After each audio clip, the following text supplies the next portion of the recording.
L'enjeu à Paris en 2015, c'est de trouver le premier accord international universel qui va engager l'ensemble des pays sur le changement climatique. Ce sera la plus grande conférence, le plus grand sommet international que la France ait jamais accueilli.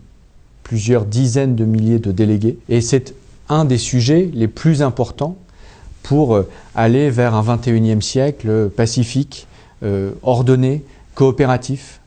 Et donc c'est un enjeu fondamental.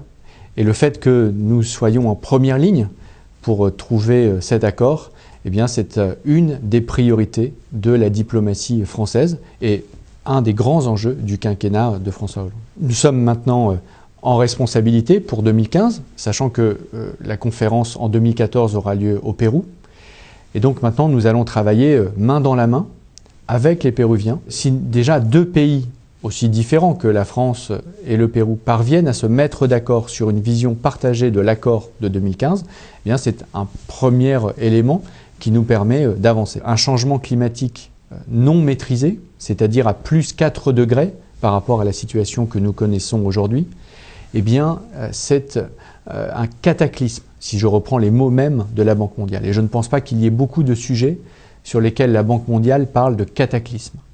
Donc nous avons une responsabilité majeure. Nous voulons aussi travailler avec les collectivités locales, de façon à les emmener dans cet accord international. Nous allons être la première présidence d'une conférence sur le climat qui a d'ores et déjà dit aux collectivités locales: vous serez autour de la table de la négociation, nous comptons sur vous, parce qu'une grande partie des investissements qui sont nécessaires pour lutter contre le changement climatique, des villes plus soutenables, des transports collectifs, par exemple, sont dans les mains des collectivités locales, des régions, des grandes agglomérations. Et en tant que ministre du Développement, je sais que nous ne trouverons un accord à Paris que si nous sommes capables de montrer l'articulation entre le développement économique des pays les plus pauvres, la lutte contre la pauvreté et la lutte contre le changement climatique.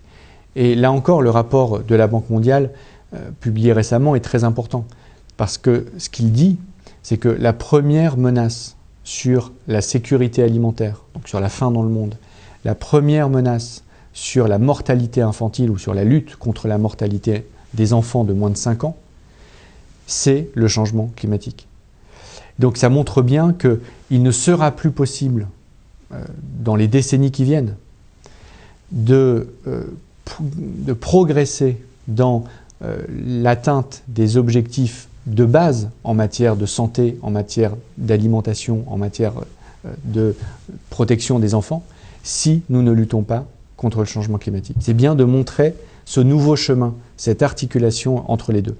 Et la relation privilégiée que nous avons avec le continent africain, et nous allons dans quelques jours avoir un sommet à Paris avec 40 chefs d'État africains, eh bien ce doit être le cœur de notre alliance géopolitique, stratégique, pour faire de Paris le moment où enfin nous trouvons le premier accord international